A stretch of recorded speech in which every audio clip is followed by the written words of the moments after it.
health, tips on nutrition, exercise, and more. So, i-discuss yan sa atin ngayon ni Coach Liza Lasao. Go ahead, Coach Liza. Ay, ako na pala. Nagulat ako. Go ahead, Coach. Ganda-ganda ni Coach. Oh. Ayan. Good morning everyone. Ako po si Coach Liza Lasaw. Ano po, I started Herbalife journey nung nag-work pa po ako noon. Sumali ako sa weight loss challenge. And during the program, I actually used the Shake Aloe tea. And then, yung paggamit ko ng Shake Aloe and tea together with actually the night works, the lifeline, the cell complex, the vitamins, and marami pa as advised by my coach. Ano po? Kasi nga, ang sabi, it will help me sa aking health concerns. No? Kasi I was 50 plus na po, no? Na ang iniisip ko, hindi yung weight loss. Okay? Ang iniisip ko, yung health. And true enough, talaga pong malaking nagawa sa akin ng health. Ano po? Kasi actually, my background is, isa po akong empleyado sa insurance company wherein the usual task is to talk to people abroad, ano, through phone, ganyan. Lagi tayo nagtatrabaho, credit and collection. And nakakapagod. Although I am satisfied with my colleagues, masaya, ganyan. Maganda naman po ang sweldo. But ang napansin ko na yun, ito na lang, nag-Herbalife na ako fully, na po kasi I'm retired, I'm now 66 na. Yun pala, since masaya ako doon, mas masaya pala ako. Talagang noon pa lang inaintindihan ko na talagang maganda yung Herbalife. Bakit? Na naging clean ka, naging healthy ka, nakakatulong ka sa iba, nakakapag-abroad ka pa. Kasi sa work, okay, nakakarating ka sa abroad through phone lang. Pero yung physical, hindi tayo nakakarating sa abroad. But with Herbalife, nakarating tayo doon. Ano po? Yon ang hindi ko nagustuhan noon. Pero ngayon, talaga namang iba ang ibinigay sa atin ng Herbalife. No po? Ngayon, natututunan natin iba-iba. Nakakapagturo tayo sa iba't ibang tao ng mga, kumbaga, mga lessons of life kung paano maging mas maganda ang buhay mo financially at saka yung physically, ano po, spiritually, of course, on every Sunday, ano po, si Mother bibigay sa atin ng mga physical, mga mental advice para tayo mas maging strong, believe in God, and believe in ourselves also, ano po. So, yan. And next po, yan. Tapos na po sa akin. Na po, yun po ang akin. Mag-attend lang tayo ng lagi-lagi. Yan. Ang topic po natin is about how to improve sleep and the circadian health. And the tips on nutrition, exercise, and more. Ano po ba yung sabi nga nila? Ano ba yung circadian? It's a term derived from the Latin phrase circa diem, or meaning about a day. It refers to biological variation or rhythms with a cycle of approximately 24 hours kung paano natin aayusin yung ano natin, yung cycle ng ating life in a 24-hour basis. Okay? So next slide po. Quality yan. Prioritizing good sleep is a form of self-care. Kasi po, quality sleep is essential to our overall well-being. It's as essential to survival as food and water. While you're sleeping, your brain is actively forming connections. Without active sleep, you cannot maintain the pathways in your brain that let you learn and create new memories, and it's harder to concentrate and respond quickly pag kulang na po sa tulog natin. Kasi getting good sleep isn't just important for your energy level. It's critical to your heart health too. Yan, take note po natin yan. Ano po?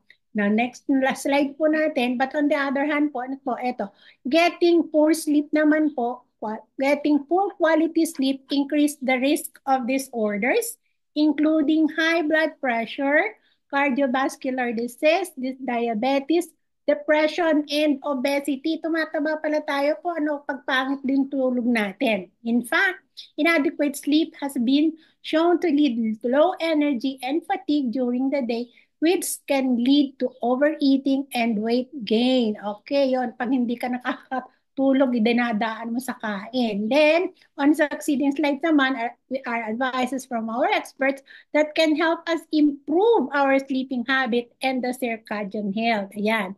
Next slide po, ito. May advice po sa atin si Dr. Gary Small. Ayan. Si Dr. Gary Small po, sabi dito, ayan, how to reset your circadian rhythm and get better quality sleep. Kasi sabi po niya, reducing environmental triggers that interfere with sleep is key to reset your circadian rhythm, no po, so that you can fall asleep at night and awaken at times that optimizes restful sleep. There are some strategies that can be helpful. Ayan po, makikita nyo sa screen natin na po, set a consistent bedtime and time to wake up. Yung kumbaga kung ano yung tulog mo ngayon, yun din ang tulog mo bukas para kumbaga yung consistency, masunod natin, yun ang tinatawag na circadian rhythm natin. Ano po? Then, avoid daytime naps hanggat maaari, ano po, para masunod nyo yung rhythm nyo ng pagtulog, ano po, ayan. Exercise during the day para po mas ma-induce yung sleep nyo. Kasi minsan pag napagod ka sa exercise, mas masarap matulog, di po ba? Yan. Use the bed only for sleep para kumbaga, kasi pagka yung condition natin, the mind, yung i-associate natin yung bed sa pagtulog. Bakit? Kasi minsan pag nagpapahinga ka lang, kala mo nagpapahinga ka lang pero napapatulog ka, nasisira yung ano mo po, yung rhythm ng pagtulog nyo. Per ang health din po natin naapektuhan. Okay? And meron pa po ditong advice si Gary Small sa next slide po natin, yung guided meditation. Ano po? Guided meditation used to induce relaxation at night so you can readily drift off to sleep. Yun po yung breath relaxing, teaches the breath techniques, yung breath techniques po natin, ano?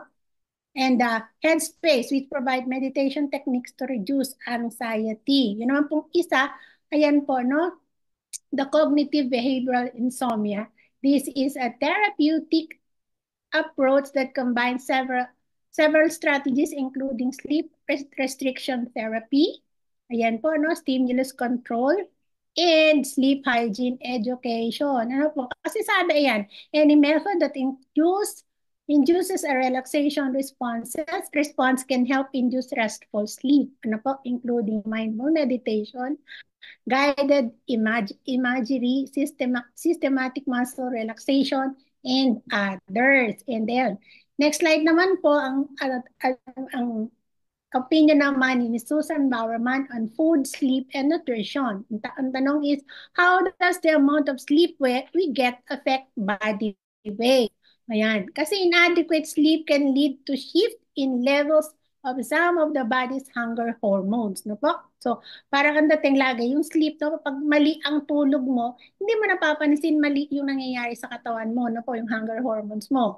Leptin is a hormone secreted by fat cells, and one of its job is to send a signal to your brain to tell you that you're full. Opo? The problem is when you don't get enough sleep, your leptin levels plummet or fall or drop straight down at high speed. Okay? So lack of sleep can increase hunger. So, the moment na kinulang ang tulog, ginugutom pala tayo talaga. Okay? So, next slide po.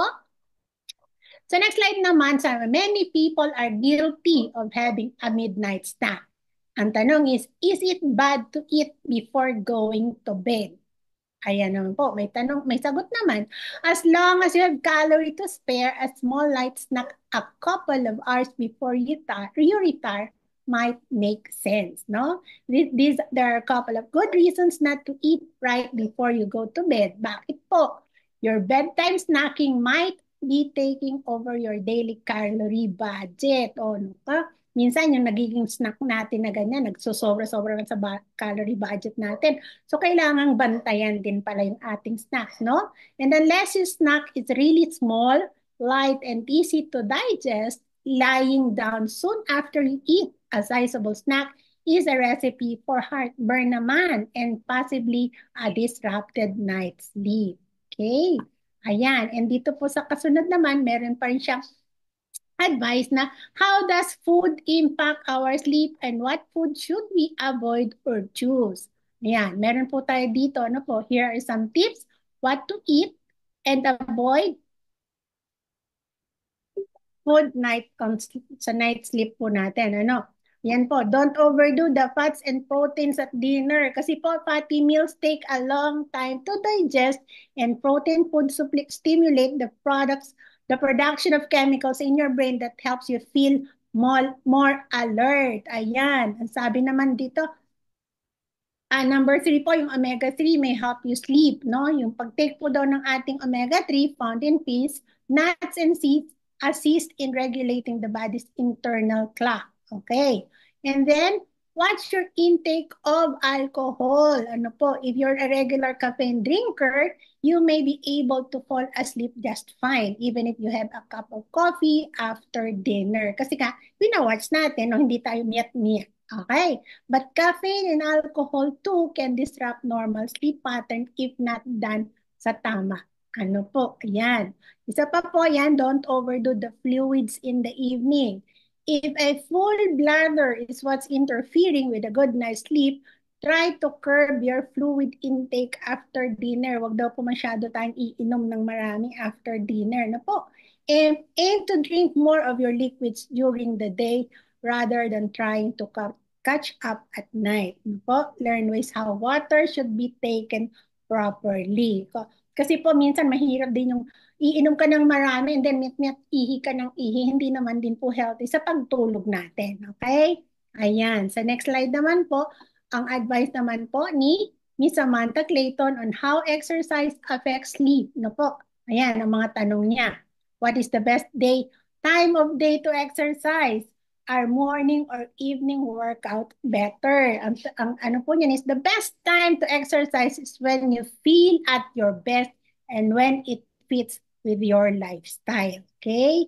Ayan. Number 2 naman pong tanong, what are the pros and cons or playing sports during the exercising or playing sports during the evening? The main pro of doing sports in the evening is that it is a great way to exercise, to socialize, decompress, and do distress after a long day work or managing family responsibilities. No, yung bagang nakakapagod. Yun po, no? Nakakapagod, pero kailangan natin mag-exercise. Then it provided that you have good nutrition and hydrate throughout the day, the evening can be a great time to have fun on the field. Kumbaga, gusto ko lang mag-relax diyan kayo. Running is a form of exercise and that is fine. Okay?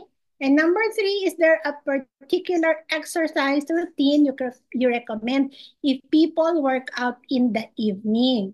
Ayan, sabi nga, you can do any workout you wish in the evening, from lifting weights to do cardio, or even a HIIT class. It all depends on your personal goals. And if your goal is to feel more rested in the evening, opt for a lower impact, low density, intensity style like yoga, Pilates, stretching, or just a nice walk. Okay? This will help you to stay in a relaxed frame of mind and may help with your sleep routine. Simple lang, no po, lalo na pag hindi ka naman athlete. Simpleng exercise, walking, or jogging ng konting-konti lang. Ano po? Don't get into the mindset that you have to work out on a specific time of day to get better results. It's all about the time of day that works best for you individually. Okay? So, ayun yung tinatawag nating rhythm nga. No po? Ayan. Nasusunod naman po is an advice by Laura Chacon Garbato. Improving sleep hygiene through bedtime wellness routine. Ayan po. Rest and sleep. What does it matter? Did you know? Ayan. Pwede niyo pong screenshot yan para nakikita niyo yung advice niya. Ano po?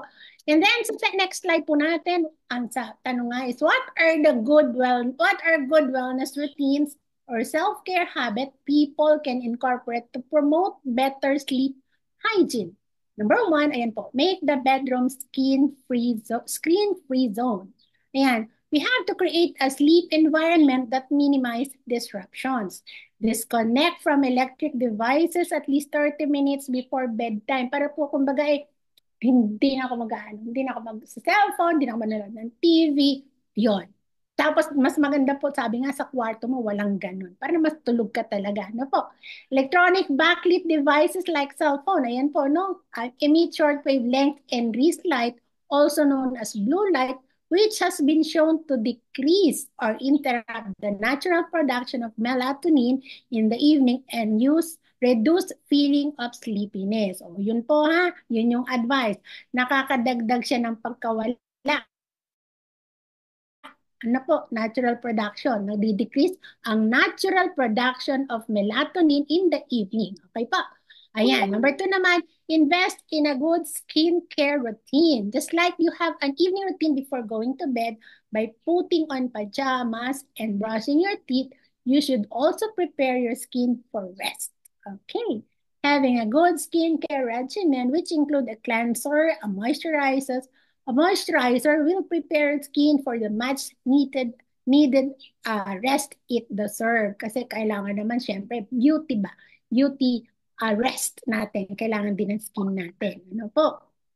Ayan. Ang tanong naman pa, are sleep mask any good? Okay? A sleep mask daw po can block artificial light which could potentially help you get a good night's sleep. Fabric can make a big difference, especially if you have a sensitive skin. Look for masks made of cotton because they are breathable and can prevent irritation. Ako po. Tapos sabi nga, sleep is the closest thing there is to the fountain of youth. Okay, take note of that po ha. Sleep is the closest thing there is to the fountain of youth. Your body works to repair itself while you rest. Okay? Sleep also benefits your appearance in numerous ways. The secret is to get 6 to 9 hours of sleep each night. Not only will your skin look amazing, but as your body renews itself, you'll also produce new collagen. Okay? Yan. Collagen is what gives your body its firmness, supports elasticity, and when collagen is abundant in your body, it can reveal a youthful glow. Ayan, o di ba? Napakagaling. And next naman po is an advice by Luigi Graton on nutrition supplements and sleep. Ayan. Ang tanong nga is, what are some nutrients that can help people sleep better? Minerals such as magnesium have been shown to help support calming before sleep. So it's often used as part of a good sleep hygiene regimen. The amino acid tryptophan is also known to help the quality of sleep through its conversion in the body to melatonin and serotonin.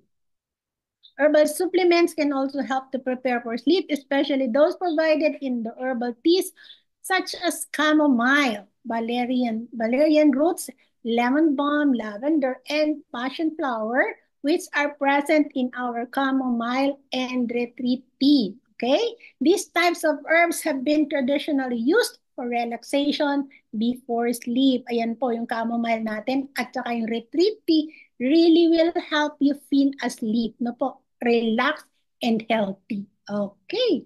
Ayan po. Ayun namang melatonin. Ano po? Ano ba yung thoughts natin about the product? Who should be taking the melatonin? It's a hormone produced in the brain which helps to support deep and restful sleep. The human body produces this hormone as the sun sets and the darkness of evening takes over. Okay?